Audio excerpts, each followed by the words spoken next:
Hello lovely viewers, you are most welcome to our channel Poetry Online. In this lesson, we shall be discussing The Song of the Woman of My Land by FAROUK SESAY. Kindly subscribe to our channel and press the bell icon to get updates on all our new videos. Once again, let us assure you of a very interesting discussion. Get ready for this lesson. The Song of the Woman of My Land is a poem written by FAROUK SESAY. The poem consists of 40 lines and 8 unequal stanzas. The Song of the Woman of My Land is by all standards a meditation on the numerous challenges of the African woman. The African woman has over the years been a victim of oppression, exploitation, and other inhuman treatments. Despite the numerous challenges of the African woman, they always find means and ways of coping with their life. It is worth noting that the poet presents the African woman as unsung heroes who deserve appreciation, accolades, and standing ovation from the people. It is therefore not wrong to say that the poem is a memorial of the dead women of Africa and the attempt to recollect their lyrics as a way of remembering and celebrating them. Let's now take a detailed analysis of the lines contained in the poem. Like a sculptor, chipping away at bits of wood, time chisels away bits of their memories. It strips away lyrics of the song of the woman of my land, leaving only a fading tune echoing the song. The poem begins by hinting readers on the power of time and its ability to wear away the memories of people, which brings about forgetfulness. Here, our poetic speaker used a simile to compare and illustrate how slowly but surely time makes us to forget the memories of this woman or the memories of people. Just as a sculptor slowly and carefully chips off bits of wood and pieces of wood in order to generate an object, same is done by time as it chips slowly and carefully the human memory till they can no longer remember anything. According to our poetic persona, time strips off the lyrics of the song of the woman, leaving nothing more to be desired since their lyrics can hardly be remembered. They sang in the fallen fields about their lives, songs of how they plowed the terrain of their landscape, from memories of lyrics lost in the vast void of time. In those days, when a song beheld their lives, when servitude carved the ankles of their soul, and dereliction decapitated the epic of their lives. Here, we are taken to the fields and plantations where this woman worked. These women are made to work hard in the fields. Their labor is described as servitude, which hangs on the suffering and the untold hardship most women go through in the African continent. In order to escape their miserable situation and hopeless lives, these women are compelled to sing songs to entertain themselves.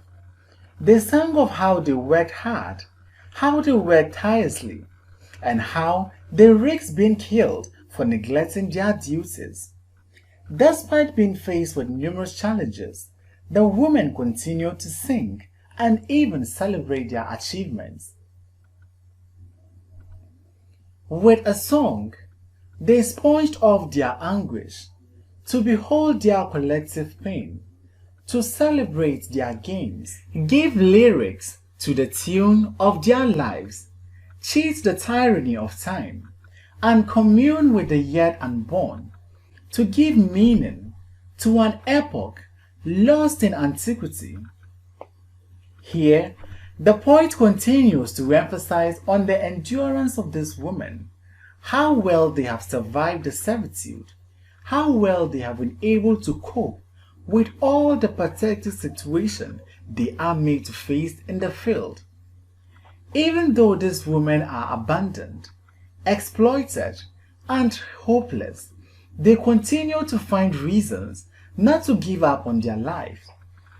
As they ward away their collective sorrow, their collective pain, and their collective anger, through the singing and telling of stories about their lives, these women are presented to us as brave women because despite their servitude, despite their suffering, despite their anguish, and despite their anger, they never give up on life. They strive to continue and find reasons to be happy as they sing to ward off their anguish and their collective pain.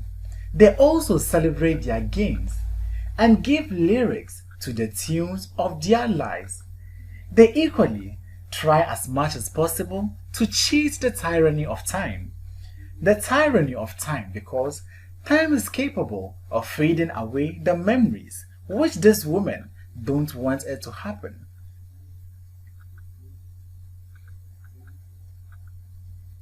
Yet, time strips the lyrics and scares the tune, leaving a dying song, dead, like the woman who died long ago, leaving the song to tell the story of their lives.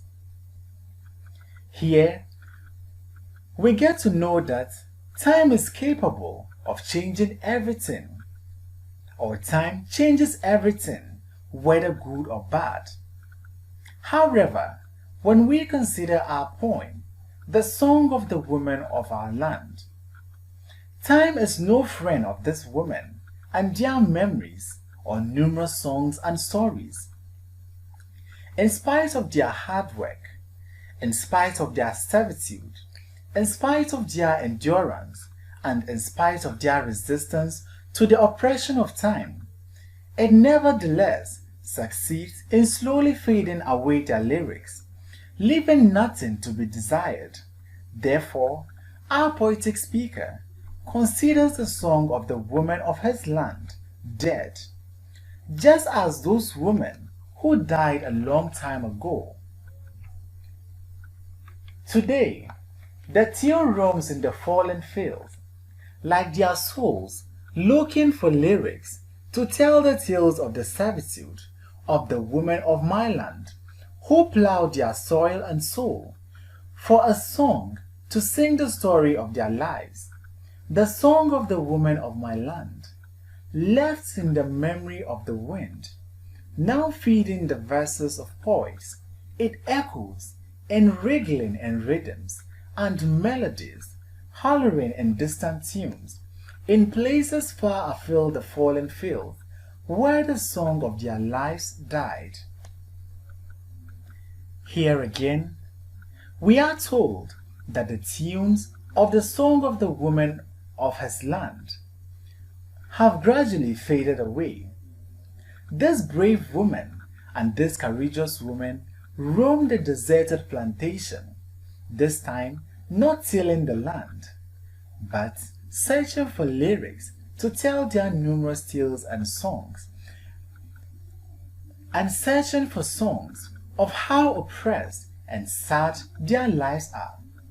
The song turns out to be left in the uncertain memory of the poetic persona, who, like other poets, uses the life of this woman as an inspiration to write their poems. With the uncertainty in the melody, as a result of the action of time, they come up with verses that are wriggling in rhythms and melodies.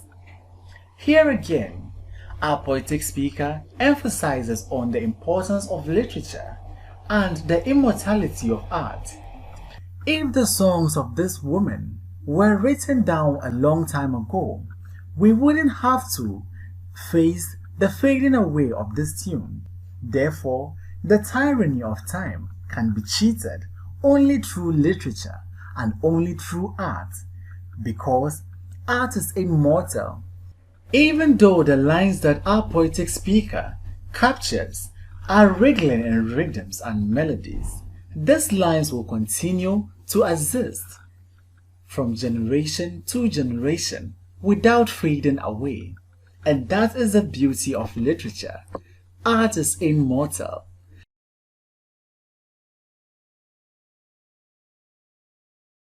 In this lesson, we shall be discussing the detailed analysis of a government driver on his retirement by CHIBUKE. Many workers spend the latter part of their careers counting down to retirement, most especially when they don't like their jobs or they find them mentally or physically demanding. Others, on the other hand, forge fake dates of birth to extend or increase their stay in office. However, today's poem is a celebration of a government driver on his retirement. The poem has 34 lines with 7 stanzas which are of varying length. The tone of the poem is generally mild and its mood is a mixture of jubilation and sadness, because after celebrating his retirement, the driver dies on his way home. Let's now take a detailed analysis of the lines contained in the poem. Many years on wheels, in faithful service to his fatherland, today retires he home, and a celebration he holds. The first stanza is about the driver's retirement and the joy that comes with it. Our poetic speaker informs us that the driver is not just any ordinary civil servant. This is someone who has been committed and dedicated to his fatherland. After many years of serving his fatherland, the time has come for him to retire. The driver has been counting down to this particular day. So he holds a celebration in this regard. Many years has he plumbeted his buzzard roads in obedience to duty rules and regulations. Today, he will go home a free man, eligible for his country's services. The second stanza talks about the work ethics of the driver throughout his service to his nation. Here, we are told that the driver obeys duty rules and regulations, which prevents him from consuming alcohol whilst driving. However, everything is about to change, since today he is going to be a free man. Come friends, rejoice with me. I shall booze and zoom myself home, away from duty rules. Come celebrate my freedom. The excitement of the driver keeps increasing and increasing. One might be tempted to say this is one of the happiest moments of the life of the driver. Therefore, he wants to make the most out of it. From this day onwards, he will no longer be subjected to the strict rules and regulations. Therefore, he sees his retirement as a day of liberation. So he holds a celebration to mark the beginning of his freedom. Celebrations, as we all know, are not complete without well wishes. Therefore, he invites relatives, friends, and well wishers to mark the beginning of his freedom. Early to bed tomorrow holds not. 35 years of faithful service, I'll boost to sleep away my suffering. Today I've long waited for. Here, we are told that the driver embraces the idea of not waking up early to prepare for work after 35 years of service to his nation. He will have his own time to himself and will manage his time as it suits his convenience. This stanza ends by telling us that he has long waited for this day, which makes it special and calls for a celebration. He went on to inform us that he will drink enough so that he can sleep and forget his suffering. More joy to send him home, a brand new car in his name, an appreciative symbol for undented 35 years of service to fatherland. Hard work, they say, is always crowned with success. In addition to the liberating power of retirement, the driver is given a brand new car as a token of appreciation for uncorrupted 35 years of service to his nation. Come friends and rejoice more, joy till no more joy to joy. Today freeze and make me king, my patience rewarded. Once again, the driver entreats all his well-wishers to come and rejoice with him. He anticipates joy and the freedom of being a master of his own. From this day onwards, he will be a king, since he will no longer take orders from anyone. And so he boozed and boozed, celebrating the celebration of his retirement from faithful service to fatherland. He battled with his bottle booze. At the scene of party, the driver consumed a lot of alcohol and became drunk. As a result of overexcitement the driver gets from the liberating power of retirement, he drinks a lot of alcohol as a way of celebrating his freedom at last. Booze boozed his vision and clear judgment. He boomed his brand new car and it sends him home, home to rest in peace. The excitement of the driver finally transcends into sadness. We are told that due to the excessive intake of alcohol, the driver had poor vision whilst driving, thus making him have wrong judgment on the road, which led to an accident. The driver lost his life in the process. He lost his life on this special day of celebrating his freedom.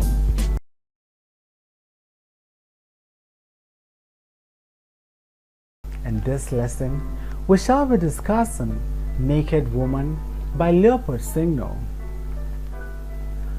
The poem was first written in French with the title Femme Noire and then translated to English. Our poetic speaker personifies the African continent as an African woman and then proceeds to paint a perfect picture of the African continent using the beauty of the African woman. The poem talks about the beauty of the African continent and culture, as well as the joy derived from the African culture and the pride in blackness. Let's now take a deeper analysis of the lines contained in the poem. Naked woman, black woman, clothed with your color, which is life, with your form, which is beauty.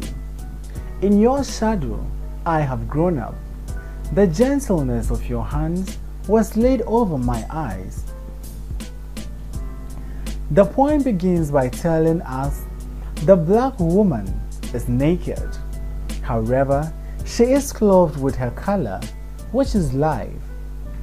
Here, blackness is recognized as the color of life, while her form is equated with beauty. In your shadow I have grown up refers to the rich African culture and heritage, whilst the gentleness of your hands was laid over my eyes refers to the soft hands that took care of the poet whilst he was growing up. Our poetic speaker feels extremely proud in being an African and attributes all that he has learned to the black woman for sharing her knowledge with him. And now, high up on the sun-baked pass, At the heart of summer, at the heart of noon, I come upon you, my promised land, and your beauty strikes me to the heart like the flash of an eagle. Here again, our poetic speaker uses phrase words to further elaborate on the beauty of the African woman. High up on the sun-baked pass refers to Africa, where there is intense tropical sun and heat. The phrase promised land is an allusion to the land of Canaan, which was promised to the Israelites. This was a land which was said to be flowing with honey and milk. Africa is compared to this particular land, a place which is worth living in due to the comfort and enjoyment one may find there. An eagle, as we all know, is a symbol of honor, determination, and strength. Therefore, the African continent is personified as an African woman whose beauty strikes our poetic persona to the heart like the flash of an eagle.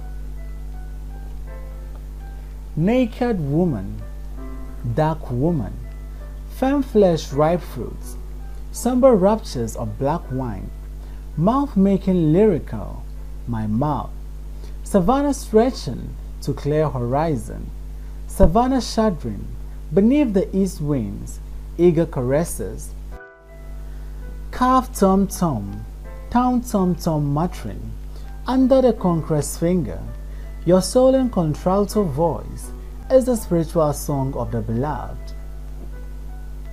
Here, instead of calling the woman black woman, our poetic speaker uses the term dark woman to mean the same color.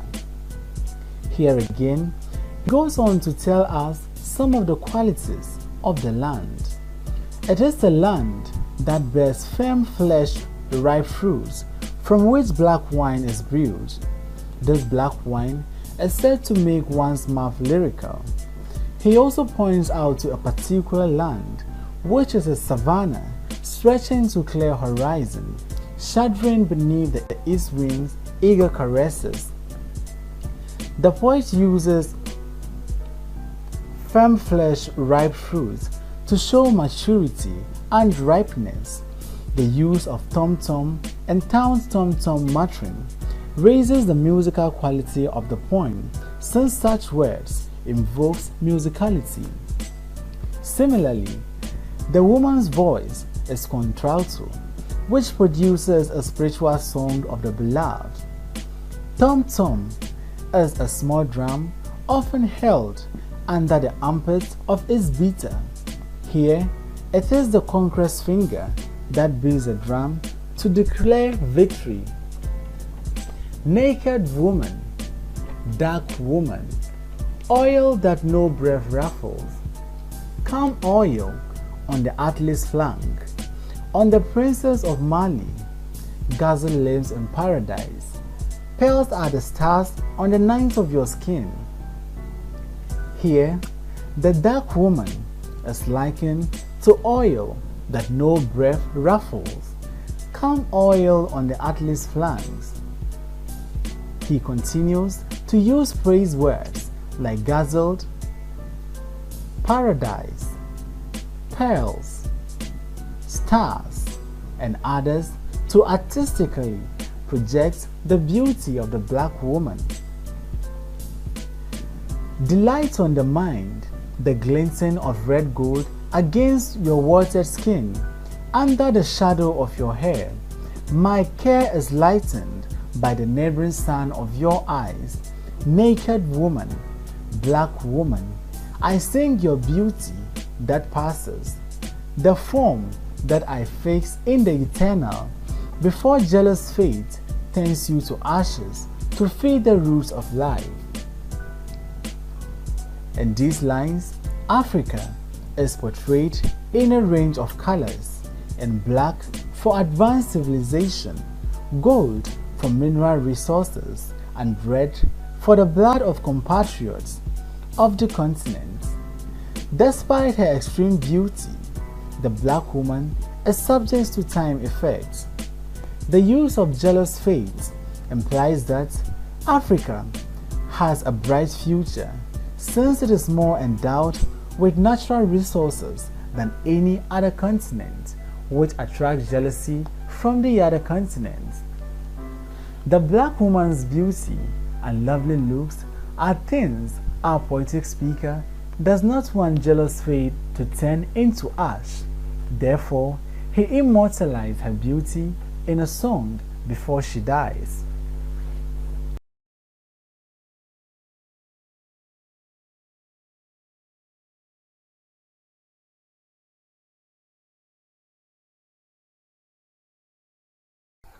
The Grieved Lands of Africa is a poem written by AGUSTINO NETU. The poet was born in 1922 in the Bengo province of Angola. AGUSTINO NETU was a doctor, politician, and a poet. He was imprisoned because of his political view. During this period of imprisonment, he wrote many of his poems, which were later compiled in 1973 as Sacred Hope. The Grieved Lands of Africa was first written in Portuguese and was later translated to English. The Grieved Lands of Africa is a recollection of the pain, suffering, and the untold suffering and hardship that the African continent was made to go through as a result of the many years of slavery and colonization. Slavery was a big blow on the African continent, as millions of able young men and women were forced to other parts of the world to satisfy their needs and desires at the expense of their homeland.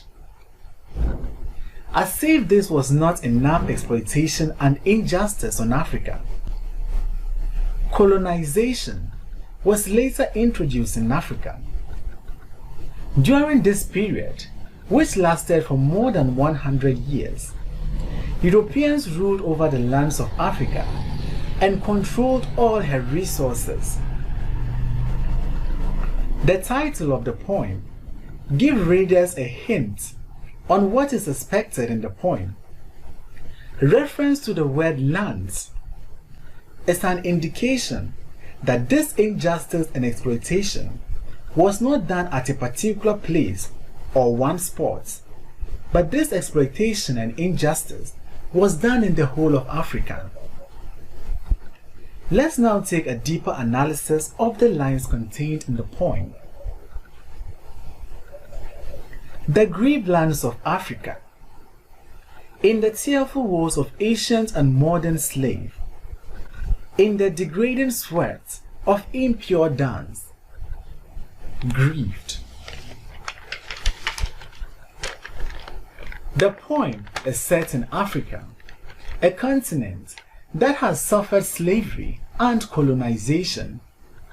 It begins on a sad and pessimistic manner. This stanza is a recollection of one of Africa's bitterest history, which has made the African continent and its land to grieve. Here, our poetic persona bemoans the pain, sorrow, and untold hardship Africans went through in the period of slavery. Africans were reduced to cheap commodities in the markets that can be sold and bought. This is what the poet makes reference to as degrading sweat. It is clear that this exploitation and injustice caused the lands of Africa many years of pain, suffering, grief, and untold hardship. The Grieved Lands of Africa, in the infamous sensation of the stunning perfume of the flower, crushed in the forest by the wickedness of iron and fire, modernization, the Grieved Land. The second stanza delves into another pathetic chapter of the history of Africa, which brought about untold hardship and pain on the continent. The Industrial Revolution came with lots of negative consequences on the African continent. During this period, there was a mad rush by Europeans to partition, control, and possess territories in Africa, which led to the exploitation of the continent's natural resources to feed their industries, leaving the lands of Africa grieved.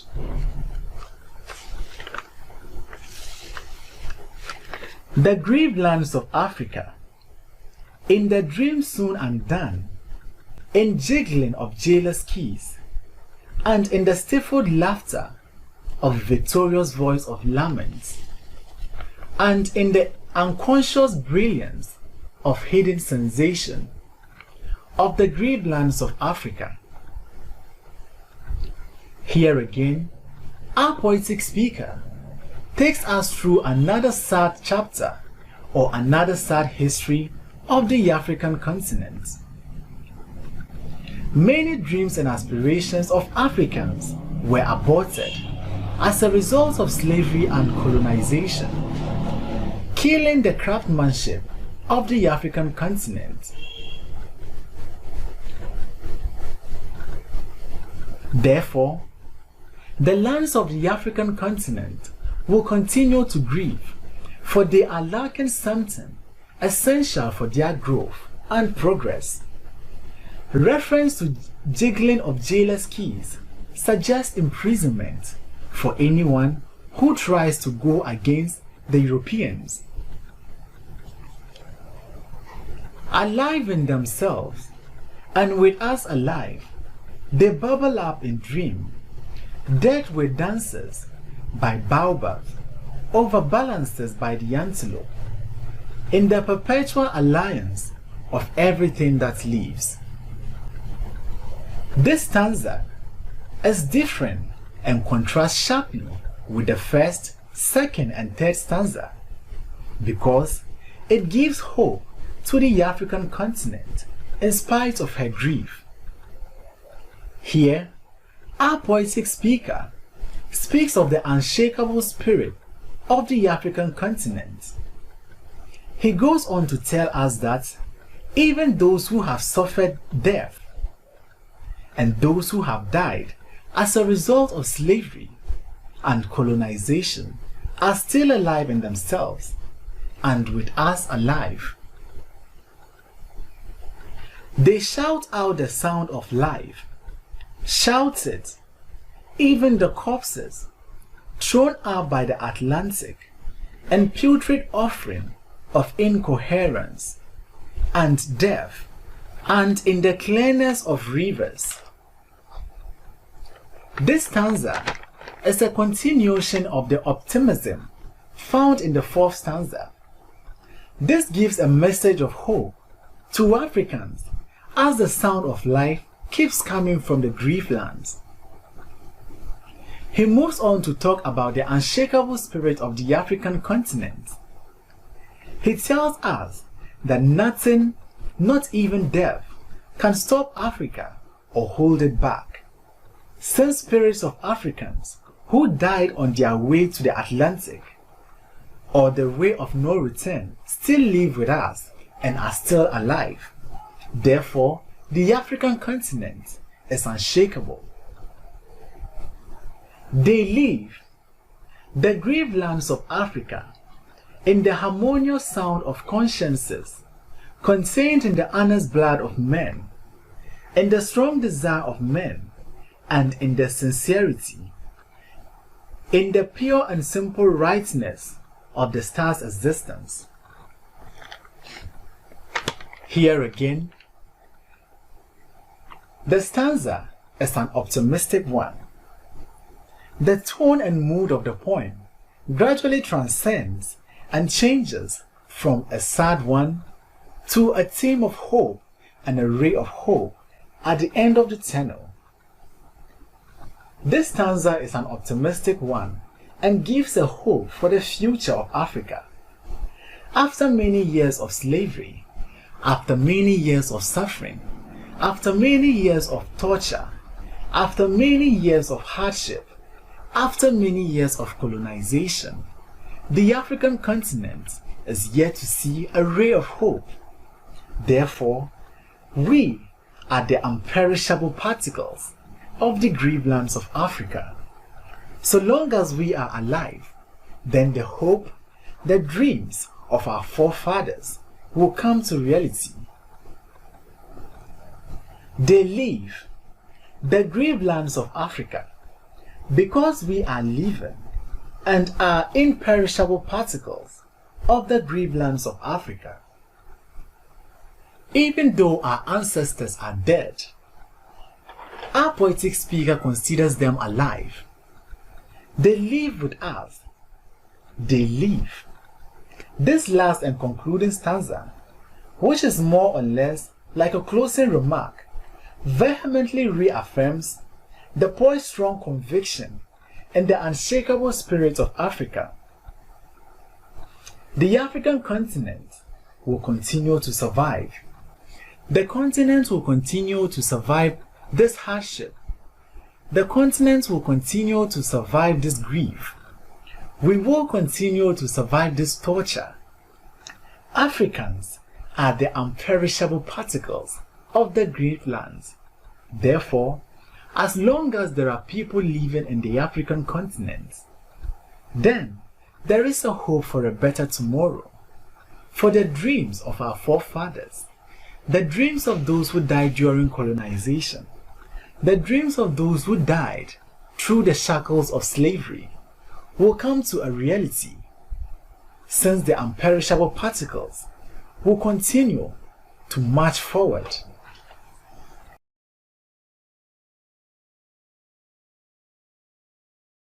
In this lesson, we shall be discussing the detailed analysis of the leader and the led by Osandere Ni. The title of the poem hints on the relationship between the leader and the followers. The poet uses the jungle and animals to present the struggle for power in the animal kingdom and how the animals project themselves on the basis of their strength, sizes, and qualities. Each animal claims it is capable of leading the kingdom. As to whether this assertion is true or not, one cannot tell. The power tussle and the desperate quest for power by animals in the animal kingdom is likened to what is happening on planet Earth. The greatest challenge to development of every nation depends on the relationship between the leader and the followers. A good relationship brings about development and progress, whilst a bad relationship brings about retrogression and untold suffering and instability. The poem presents the contest of animals for leadership position, just as what happens in human society at the time of election. The setting of the poem can be said to be Africa, where power struggle for leadership is paramount, and bad followership is also dominating. Now, let's take a deeper analysis of the lines contained in the poem. The lion stakes his claim to the leadership of the pack, but the antelopes remember the ferocious pounce on his paws. The hyena says the crown is made for him, but the impala shudder at his lethal appetite. The poem begins with a lion showing interest in the leadership position. However, the lion is not the only animal interested in this position. The antelope went on to show interest in the same position too. However, the antelopes are aware of the pounce of the lion's paws. What this simply means is that the antelopes are not interested in the lion's style of leadership. Similarly, the hyena, like the lion and the antelope, claims the crown is made for him. Again, another animal, known as the impalas, is afraid of his lethal appetite. His lethal appetite here means the manner in which he consumes. The giraffe craves a place in front, but his eyes are too far from the ground. When the zebra says it's his right to lead, the pack points to the duplicity of his traits. The giraffe, as we all know, is a tall animal with a long neck. Here, our poetic speaker says that the giraffe aspires to be a leader too. However, he is disqualified because of his long neck, which makes it too far from the ground. What this simply means is that the giraffe, if given the leadership position, may not look down to know what is happening at ground level. Therefore, the giraffe is not a good choice for the animal kingdom. How about a zebra, who also aspires to lead the pack?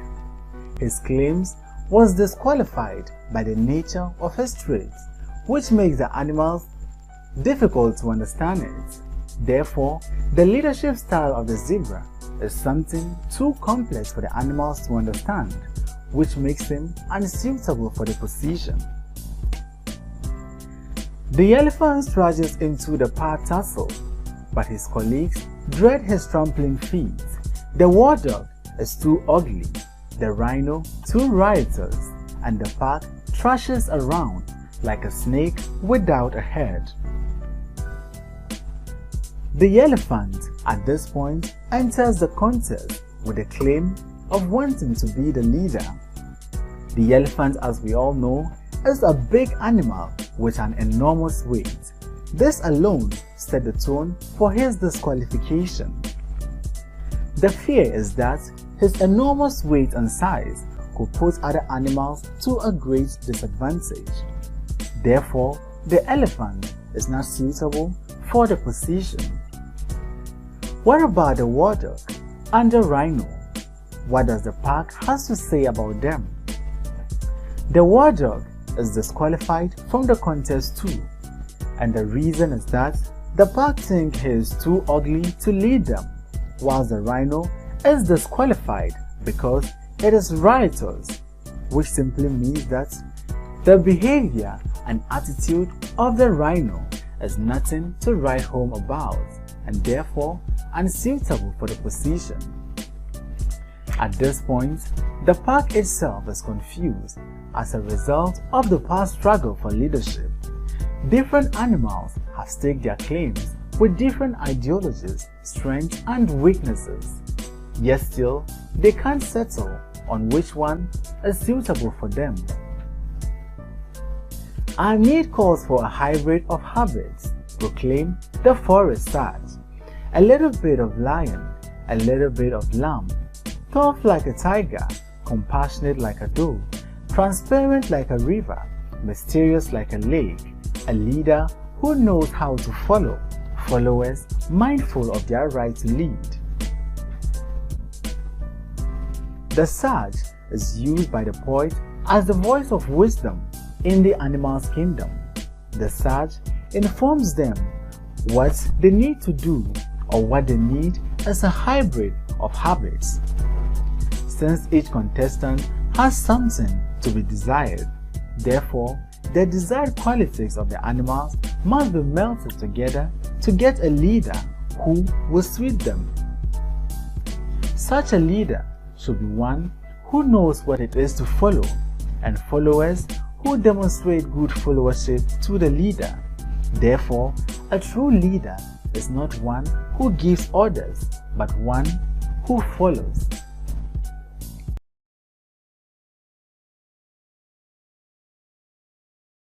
Welcome to our channel Poetry Online. In this lesson, we shall be discussing the detailed analysis of Radar of the Treasure Trove. Radar of the Treasure Trove is a poem written by LADE WOSORNU. He is a Ghanaian poet, medical practitioner, an essayist, and a philanthropist. The poem basically talks about the purpose of life and how to fulfill it without being distracted by anything. It is more or less like an advice to the readers on how to live a successful life and at the same time avoiding the pitfalls that has ruined the lives of many people in the world. LADE WOSORNU gives fatherly advice to the readers of the poem on the destructive nature of rage or anger and how they can leave behind them positive and exemplary footprints to influence the lives of others. To him, the ultimate goal of life is to spread love and happiness wherever you go. For the purpose of life cannot be achieved without spreading love, joy, laughter, compassion, and sweetness. The poem consists of 23 lines in 4 irregular stanzas.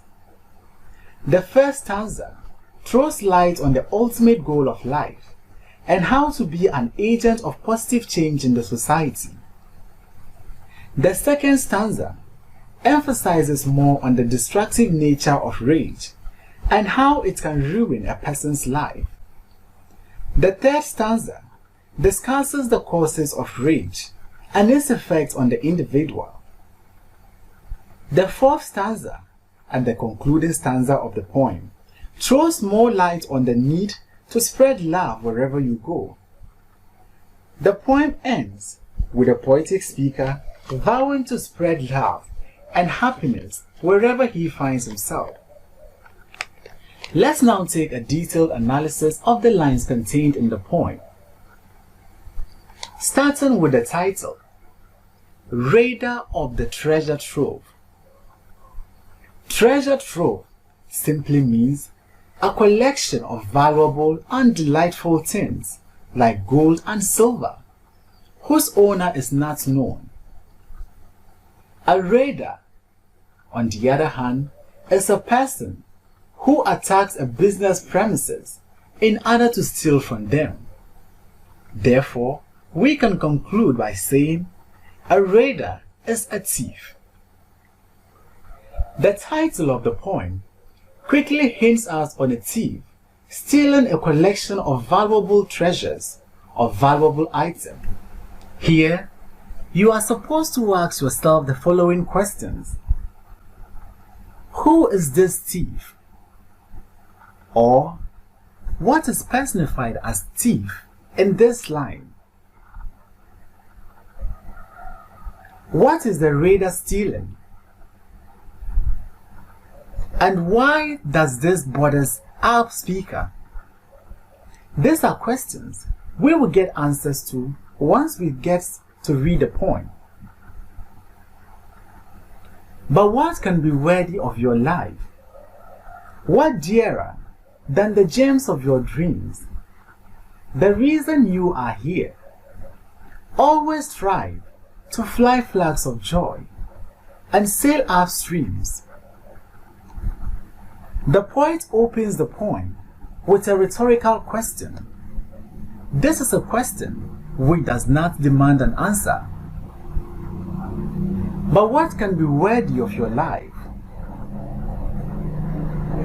This is a question we all have been asking ourselves from childhood up to now. So every now and then, we ask ourselves, what is the purpose of our existence in this life? We always ask questions concerning our purpose of existence in this world. Once you are able to discover the purpose of your life, then fulfilling it will be easier. He moves on to advise the readers to do more things that will bring them happiness. Therefore, do more of what brings you happiness and joy, and forget everything that does not make life worthy. For life is something to be enjoyed. The speaker makes reference to this line, fly flags of joy. This line clearly tells us to enjoy life to the fullest.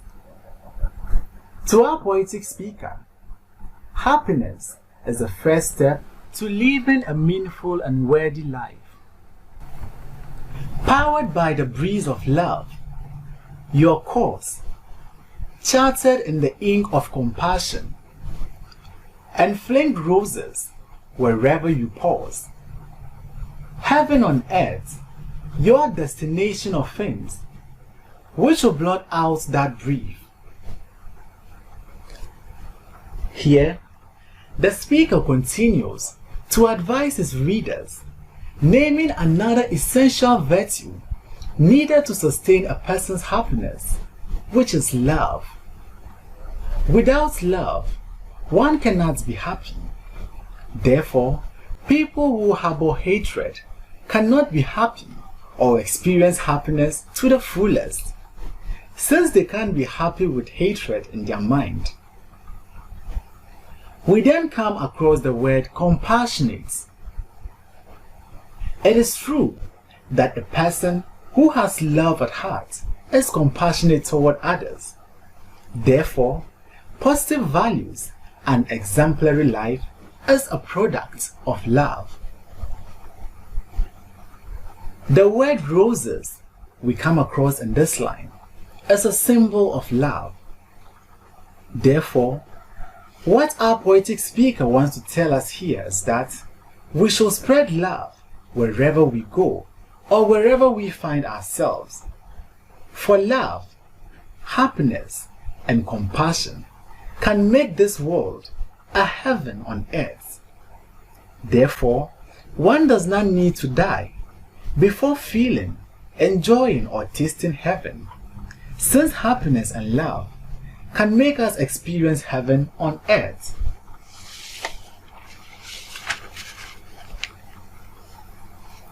Or breach your sails with arrows unseen.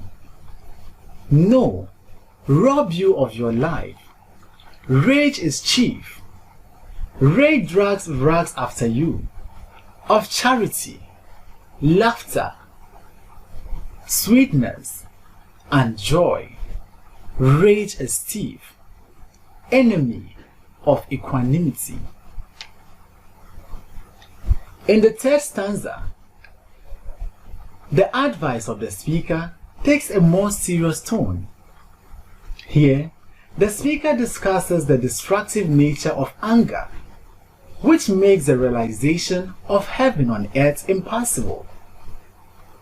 This stanza identifies the most disastrous human emotions that must be avoided in order to stay happy and healthy. Have you noticed something about the word rage? The word rage has been capitalized in this sentence to draw our attention to the word, since rage is the radar of human virtues and morals. Anger is a bad emotion that can rob you of your life.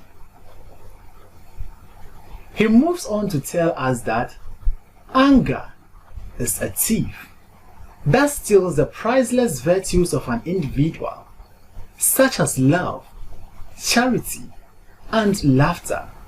For anger, according to LADE WOSORNU, is an enemy of equanimity, or the enemy of peace of mind. Therefore, we should do away with anger as much as possible. If you want to enjoy love, if you want to enjoy charity, if you want to enjoy happiness, if you want to enjoy laughter, then you have to do away with anger in order to be able to enjoy all these priceless virtues of life. Rage spread toxic fumes on every scene. In essence, rage spells calamity. Its cause is your perception of storm, breaking around, not upon your head. There are neither snakes, deviants, nor gnomes. These lines delve into the harmful effects of anger on an individual. Here, our poetic speaker alludes to anger as a pollutant that contaminates every step of an individual harboring such emotions in him or her. What our speaker is trying to tell us is that Once you harbor hatred in you, or once you harbor anger in you, every step you take is driven by hatred. Therefore, every sin is contaminated. He moves on to tell us the causes of anger. According to LADE WOSORNU, anger is caused by how people react to things.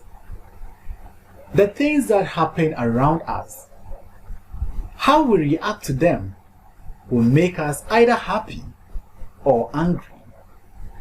Therefore, people's attitude and reaction towards the reality of life causes their anger, and it is not only tragic events or bad things that can make a person angry.